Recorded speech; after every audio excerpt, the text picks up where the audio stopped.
Who's wrong and who's wronger? In this corner, followed by Millions, James, the exploding unicorn, Breakwell. And in that corner, ignored by Millions, Steve Olivas. All right, everybody, thank you for joining us again. I know most of you are here by accident, but as long as you're here, we're not going to take up much of your time.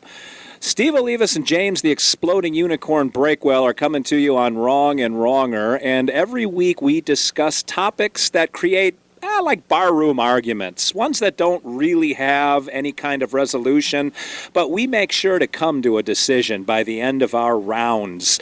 And James Breakwell, he is a guy who has never stumbled upon a topic too mundane to actually strike up an argument about. That's what I respect about that guy. This is true. I was born arguing, and the doctor said I was a fine, healthy baby, and I said, I don't think so. And it just went downhill from there. So we have a doozy of a topic today. What do we got? We've got scrambled eggs versus fried eggs. What's the right way to eat an egg? And if you're one of those weirdo poached egg people, get out of town. This is a binary system where you 2 points. If you're in poached eggs, you are already wrong. I don't know that you can call them people if they take their eggs poached.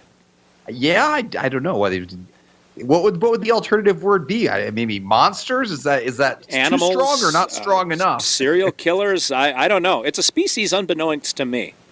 Yeah. And you know what? With our luck, pretty much everyone who listens, all 6 of them, they're probably poached egg eaters, and now we're back down to 0.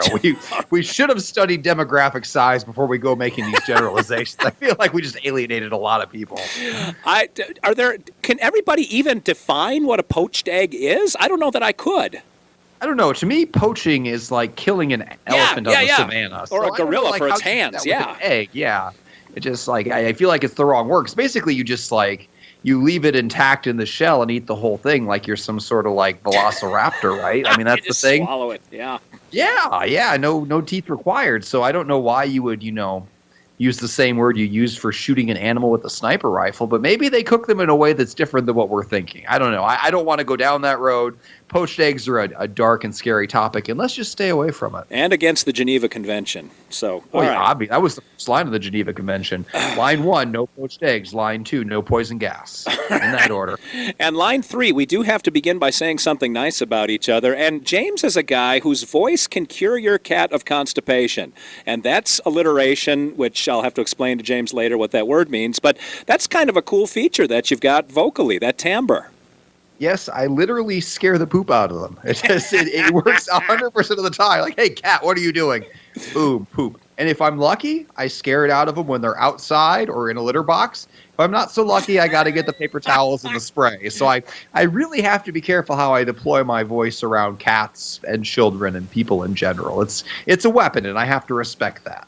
It's registered with the United Nations. Yes, on the same Geneva Convention, line 4, my voice, cat poop. Okay, that's very clear. As far as my nice thing about you this week, I would like to congratulate you on not getting arrested over that confusion at the grocery store with the cashews. I mean, good job. Do you want to walk the listeners how you talked your way through that one? That one wasn't one of my prouder moments exactly, but the cashews, there's several nicknames for cashews, and I confused Brazil nuts with cashews, and that went down a very dark path that ended up with the ACLU getting called and Al Sharpton getting involved. I don't want to revisit that. That did not go the direction I expected, but okay, I guess either way, you were not arrested. I don't know that was the right call. Personally, I think some time in the slammer could do you some good, could do society some good. But here you are for yet another podcast, unfortunately. You tossed me a softball like that one. What am I supposed to do with that? That wasn't a softball you tossed me. That was a Randy Johnson hard slider low and away. Come on, man. Here's your chance. You have the floor to frame the issue in a way flattering to yourself. And that's what you come up with, the ACLU and Al Sharpton? Oh, God, this is not how this is supposed to go. All I'm saying is, instead of having me do all the horsepower with the comedy here, once in a while you can come up with something on your own. Just throw an open-ended question to this side of the table. I was thinking shoplifting, and you went like defamation of character. Who does that in a grocery store? What did you get arrested for at the grocery store? Oh, being politically incorrect. I hear arrest and cashews. That's what you hand me, and I'm supposed to make lemonade out of that? No, you're supposed to make a joke. What you gave me was lemonade. It was bitter and terrible. See, all right, yeah, next week. You just wait. All right. Okay. Two can play at this game. Quid pro quo. That's not an English term. All right, so we're arguing about eggs as we wrap it all the way back on point. Is that what this is about again? It's not about cashews for sure. That's 2 weeks in a row you did that to me, by the way. Last week, what was the thing that you did where I had something else come up that you just sort of dropped it in my lap and expect me to pick up the ball and run like Forrest Gump? What is that? You turned it into scat. Like you clearly, that's right, clearly can't handle this, which is why I keep doing it. I hope you'll rise to the occasion, and you don't. And that's kind of the meta humor of the situation, is you not being funny. That's what it used to me deep down. If this was an improv troupe, you would have been fired weeks ago. Probably beaten with like bars of soap and a pillowcase. For my unpaid improv position, huh? It would be an honor to be thrown out of an improv. If this is the kind of person it produces, if it produces the Steve Olivases of the world, then they should be shut down. It takes so much to get me annoyed too, and yet somehow you found that line every week. All right. Well, we've got my trusty quarter here that has served me well 2 weeks in a row, and we're going to see if I can be 3 for 3 in winning these arguments. We'll go heads is scrambled. That's just the easiest way, right? That's what I always think. Head scrambled. That's how your head is. That's exactly what you did to me with the whole cashew thing. All right. It is tails. You, sir, have fried eggs. That is unfortunate, but fortunate because it's right. So I'm going to swallow my disappointment and say that's the one I always wanted, and we'll just go from there. That's the organic nature of this show, by the way. You never know what you're going to get. You spin the wheel. Yes, you do. And sometimes you get fried eggs, and sometimes you get cashews, and you just go with it. All right. Who's going to go first? I don't know. I just sort of leave the floor to you because you won the coin. Or you, I'm the. Oh, is that what's that? This is just you being bitter over the cashew thing. So you're just going to. Oh, you know what? I'm going to sit in defiant silence is what I'm going to do, and just let you carry the show for the rest of the way. This will be our best show ever because your voice won't be in it. This way, we're going to be off the charts this time. Be like, what was different that time? Oh, that Steve guy didn't talk. Well, thank God. People are all going because I asked about your cashews, man. That's what's going to take me to the top and leave you behind. That was an improv knee to the groin is what that was. Well, now I know. I know your limits. That's good. Your limits are basically the floor. Okay, got it. People are going, what's this got to do with eggs? You know what? It has as much to do with eggs as anything else we talk about. It's everything to do with nothing. All right, fried eggs. Let me win this argument. So how you should eat fried eggs. And just for the listeners at home to define what a fried egg is, in case there's any confusion, especially among you poached egg people who have no idea what's going on with the world. Insult the audience. Good. Well played. Yes. Well played. You know what? They tuned out 5 minutes ago. They didn't even get to hear the cashew disaster. You know what? Heck with them. Heck with them. Okay, that's good. So they're gone. And now that the poached egg people are gone, we got all the cool people in the room. We can get serious. Scrambled egg people. That's right.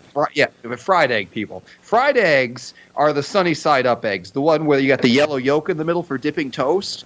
A fried egg is two foods in one because you've got the delicious white part of the egg, which you can put some salt and pepper on, maybe some hot sauce if you want to get wild. But you've got the yellow yolk for dipping. You've got your toast there. You put it right in the yolk. Boom. You've got a meal. Or you can take that same egg with the yolk in it and put it on a burger. Put it in a grilled cheese sandwich. Put it in anything. It's the most versatile way to eat an egg. Plus, it just looks nice. Sandwich. It looks, scrambled eggs. It's like somebody vomited it up. It looks like what comes out of a cat when I talk to it. And that's not what you want to see. It's just not appetizing. When I see a fried egg, I can identify that is an egg. I can see what its origin was. I can see what its purpose was before I, crushed it and ate it. So it's part of the natural order of things. So I think we can both agree that fried eggs are the way to do it. We can just end the podcast right now. The fried egg is, if you have a fried egg on your plate, there are only two options in your breakfast. One, you're going to need some carbs. You got to get toast to sop that stuff up, or your plate is going to end up looking like a crime scene. Once that yolk gets punctured, you've got like Mount Vesuvius of goo, and it's slime, actually, not even goo. Goo implies a viscous material. This is slime that's coming out like a giant yellow snail exploded all over your plate, and to me, that's bad form. That is a distasteful. It's like shoot, I can't think of the artist that did all that splatter work on his painting. I'll think of it as soon as we hang up. Jackson Pollock. Yeah, the English major coming through with hardcore knowledge. Okay, I was going to reference Don Quixote and Cervantes, but I know that would fly way over your head, so I'll just stick with eggs here. But scrambled eggs are the Cadillac of egg choices. You ask any short order cook, any waitress out there, which is the way that people prefer their eggs, they will tell you hands down it is scrambled. People like scrambled eggs. They're tight. They're clean. That scrambled eggs have a consistency that holds together under duress. That's the beautiful thing about scrambled eggs. You can eat them now. You can eat them later. They will be in the same form. It doesn't matter. An egg is an egg is an egg. A fried egg has a shelf life. There's a shot clock that's ticking down with your fried egg, and eventually you're going to make it to that radioactive core, and you're going to have a Chernobyl-sized disaster on your hands when that gets punctured by one of the tines on your fork. Scrambled eggs? No. Man, scrambled eggs, you scoop those suckers onto bacon. You can eat them on a grilled cheese sandwich. Who the heck puts a fried egg on a grilled cheese sandwich? That's just... Hey, I just did it yesterday. It was the most delicious thing I've ever eaten. Ever? It was ever, hands down. It was better than chocolate. I'm just going to say it right here and now. Right. You have lost... You know what? You can test it. I want you to go home from Journey Tube Studios, the long walk back to your kitchen. I want you to make a grilled cheese sandwich with a sunny side up egg on there, and this podcast will be over. You'll just agree with me that it's way better than anything you've ever had. You got a lap full of slime that just comes rocketing out the back end of that sandwich. How do you make grilled cheese sandwiches? There's two pieces of bread, one on top and one on the bottom. Where's the leak? It's the leak comes sopped up. Do you eat open-faced grilled cheese sandwiches? You know what an open-faced grilled cheese sandwich is? It's bread. That's all you're eating is bread. You take two pieces of bread to make a sandwich. That membrane, that little gelatinous membrane that is holding that yolk in talk about Mount St. Helens waiting to explode. That thing is waiting for you to put just the slightest pressure on the front end of the sandwich when you put your first bite into it. It's going to go into the bread that's literally touching it. Where else is it going to run? You think it's going to be sentient and avoid the bread and just shoot out at you? How do you eat? I want to know. To me, it sounds like you're folding it in half and biting the middle so it just splatters everywhere. I got to look up what sentient means to figure out if you're insulting me or not. Your wife lays down a tarp. I mean, I'm starting to understand and piece it all together here. There is a lever system that gets created when you have two pieces of bread over a yolk, because the yolk is going to act as the... First of all, lever. Okay, all right. Lever. Fine. What is this, the UK? I thought you were in Nashville. I thought they spoke English there. Not the Queen's English, American English. Apparently, I was wrong. I don't know what to believe about you anymore. The pivot point of that sandwich is unstable. It is an isotope that is about to blow, and that's going to get yolk all over you. Scrambled eggs will never do that because scrambled eggs are your friend. They are consistent. They're always there for you. You keep saying consistent. I mean, they just look consistently like garbage. They look exactly the same coming in that they do going out. It's kind of like baby food of that. You can't tell if it's in the mouth or in the diaper. It's the same thing. It's just this amorphous, unappetizing mass. And it's so much more labor intensive. I mean, a sunny side up egg, you crack that egg open, you put it on the skillet, and you're done. The heat does the work. But a scrambled egg, you got to sit there with the spatula going back and forth, back and forth. And woe to you if you get those scrambled eggs brown, because scrambled eggs, to be even remotely tolerable, have to be completely yellow. No. If you get some brown on there, you might as well just throw them in the garbage, because you're done. A nice little crispy side on that scrambled egg. That's what you're looking for. A fried egg is a wolf in sheep's clothing. It lures you in by looking all pretty on your plate. But again, just bring it back to two words: crime scene. I found the problem with this podcast. I found out why we never agree on things. I know, but I can't find anyone else to do it with me. It's because I have taste buds and you don't. And we're just coming to this from two totally different perspectives. I can taste things that are good, and you just go based on your looks. You're like, oh, this is crumbly. This must be delicious. And you shovel it in your mouth and swallow without chewing. I mean, that's just and get it all over the tarp. I don't know what it's like to be you, but I just feel bad. Like you don't get to experience life the way I do. Well, eating fried eggs on a sandwich is like being at a Gallagher concert. Like, you're going to get hit with something when the Sledge-O-Matic hits that thing. Again, your teeth just work in a fundamentally different way than the rest of us. The pressure goes straight down. The bread is right there. Like, there should not be a gap. If there's an air pocket in your sandwich, you're doing it wrong. It should be one layer on top of the other, there to catch it immediately. I mean, I am not the first person to put an egg between two pieces of bread. This is a common dish in restaurants across America.